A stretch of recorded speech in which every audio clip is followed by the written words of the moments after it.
Pozdravljeni. Danes bomo skušali ugotoviti, ali je lahko uboga nekajminutna reklama boljša od celovečernega filma.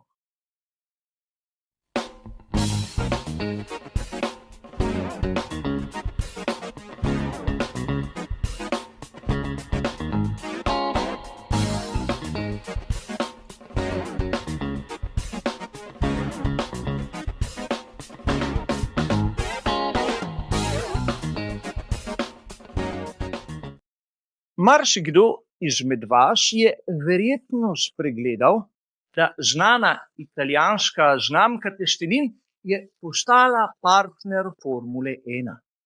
In ker na veliki nagradi Italije je italijanska znamka pristopila k temu velikemu projektu, so napravili prav posebno reklamo. Reklamo, ki govori o Formuli 1. In verjetno marsikdo si bo mislil, da je bila zadeva rahlo komercialno naravnana na vse tisto, kar smo videli v pravkar izdanem celovečernem filmu o Formuli 1. Ampak ni tako. Seveda, zaradi avtorskih pravic vam v tem posnetku ne morem predvajati obeh različic te izjemno dobre, izjemno ganljive reklame. Ampak po drugi strani imate v opisu bližnjice do prve in druge izvedenke, seveda v angleškem jeziku oziroma z angleškimi podnapisi, tako da boste razumeli tudi zgodbo. Zakaj gre? Gre za bistvo Formule 1.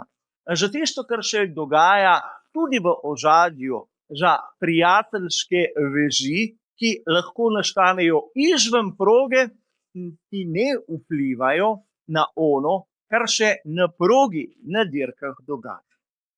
Je zgodba o Luigiju Montaniniju, znanemu pastičinu, kuharju pri Ferrariju in ostalih ekipah v svoji večdesetletni karieri. In seveda uganili ste, govori se o testeninah in verjetno marsikdo izmed vas je videl, kako so tam v 70. in 80. mehaniki, ampak tudi vozniki jedli kar na bolidih, na tovornjakih, kjerkoli, v veliki večini, seveda testenine, ki jih je pripravil prav pastičin. In tu se poraja vprašanje, kako je možno, da nam reklama, ki je komercialne narave, vzbudi lahko več čustev kot celovečerni film, ki smo ga imeli pred časom možnost videti. Prvič, verjetno zaradi tega, ker pripoveduje pravo zgodbo. Nič ni izmišljenega, nič ni potenciranega. Tako kot vidimo, tako je bilo. Logično je, da ne vidimo pravih barv in pravih napisov, ker gre za reklamo, ki se dotika proizvajalca testenin, ampak to ni važno. Je nekako odsev nekega časa, ki je zavedno odšel, ampak je pristen, je praktično tista duša, ki smo jo lahko nekoč občudovali v tem čudovitem športu. Po drugi strani sem že bil mnogokrat morda celo preveč kritičen do celovečerca o Formuli 1, ker je bila seveda tudi zgodba izmišljena, ampak poleg tega nerealna. Če je zgodba o pastičinu v Formuli 1 nekaj, kar ti konec koncev lahko ogreje srce, je prisotnost Brada Pitta v filmu o Formuli 1 za vse nas, ki malce poznamo, zakaj gre, vsaj po mojem skromnem videnju, že na meji patetičnosti. Formula 1 je šport mladih voznikov. Namreč, ko nekdo gre čez 30-letnico, se že nekateri začnejo spraševati, ja, kdaj se bo pa že upokojil. In seveda, ko nekdo prečka 40-letnico, je smatran za veterana, dinozaura, nesmrtnika. Vprašajte Fernanda Alonsa, če se ne strinjate z menoj. Ampak bistvo je nekje drugje.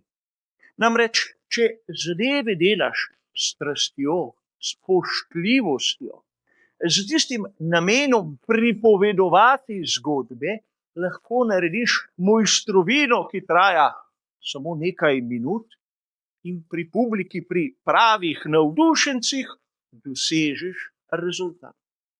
Če pa hočeš narediti nekaj samo zato, da boš vključil znane hollywoodske zvezde, če ti je glavno to, kakšne posebne efekte boš uporabil, da bo na ekranu bolj razburljivo, no ja, potem delaš tiste malce sterilne prispevke, ki pravzaprav pravih navdušencev ne bodo prepričali. Vem, priznam, sem eden izmed tistih, ki jih film o Formuli 1 ni prepričal. Prav zato, ker niso znali prikazati onega, kar je nekomu uspelo v kratki reklami. In prav zato sem mnogokrat pikar do tiste publike, ki je Formulo 1 spoznala prek Drive to Survive. Ne zato, ker bi bilo tam kaj napačnega, ampak zaradi tega, ker so se ustavili v večini primerov na tistem nivoju. Mnogokrat bi se morali tudi mi navdušenci zamisliti. Omenil sem že velikokrat, da Formula 1 ima ogromno nešteto enkratnih zgodb. Ni se treba izmišljevati novih, le tiste prave je treba na lep način predstaviti publiki. In zgodba o pastičinu je to.